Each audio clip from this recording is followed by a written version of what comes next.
I just feel like every month, one of you nice people from the White House comes on the show to talk about inflation, and you talk about these tools in the president's toolkit, and you don't use them. You don't use these tools. All right, well, you know it's bad when you've lost the legacy media. That was CNN's very frustrated Jake Tapper grilling Biden's top economic advisor, Cecilia Rouse, after a stunning inflation report revealed that prices surged to a 4-decade high of 9.1%. And despite President Biden claiming we're in the strongest position to fight inflation in the world, we're actually have one of the highest rates in the world. We're tied for 6th among developed nations. Yay us. According to a new report from the Committee to Unleash Prosperity, 62% of Biden's administration's top staffers have, get this, 0 years of business experience. Well, joining us to react is tonight's company of former Trump-era experts, his former economic advisor, Steve Moore, who's co-founder of that very report, and Dr. Sebastian Gorka, former Trump White House advisor and the host of the Gorka Reality Check right here on Newsmax. Steve, it's your report, so I'll start with you.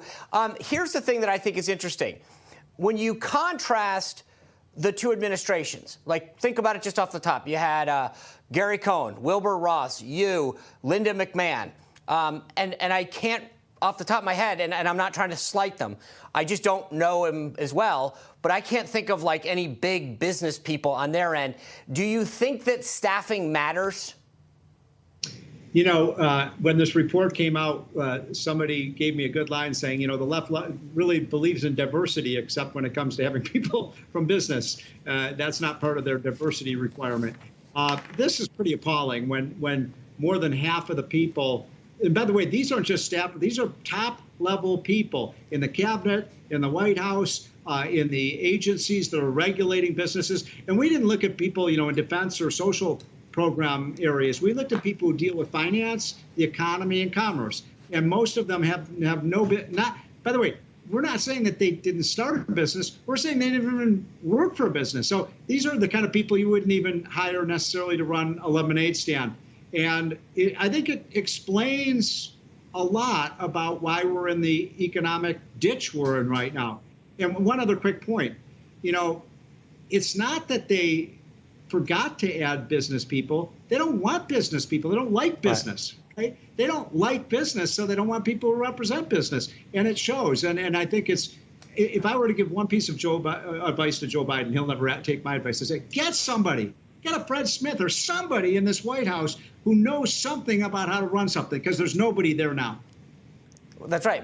Seb, one of the things that I think is interesting is, you know, again, you look at inflation went from 1 point something to 9.1. Gas prices, you go up and up. One of the other big things is we were energy independent. We are not anymore. I want to show you what Jeff Merkley, a senator from Oregon, says. Take a listen.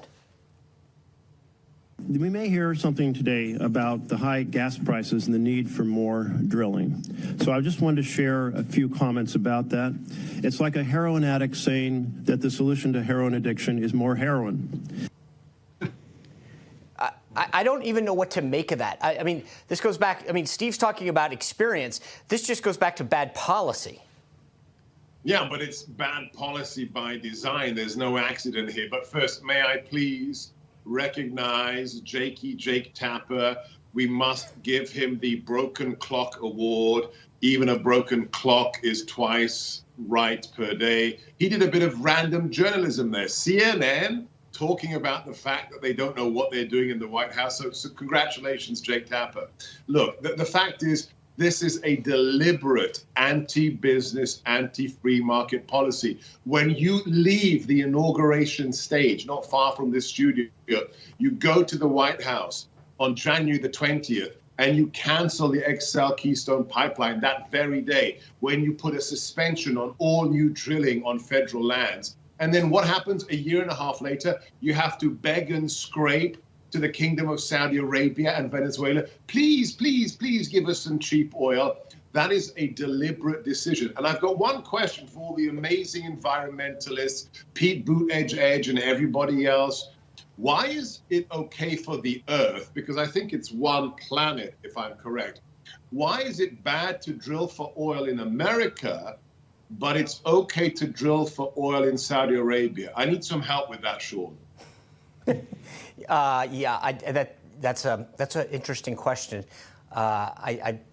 Again, it continues to baffle me. I'll tell you, Steve Moore, another thing that baffles me is month after month, to kind of Jake Tapper's point, they keep telling us inflation is transitory, it's peaked, it's not going to get higher, and then it keeps going and it gets higher. So here's the question. Yesterday, the White House tone-deaf response was, hey, these numbers already, they came out at 8:30, are outdated because gas prices are going down.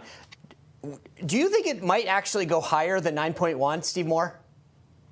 First of all, my jaw is wide open from that quote that you just played by that senator. I mean, what an incredible thing to say. I mean, this country was built on oil and gas and coal. Fossil fuels built this country. So he's saying we built this country with heroin?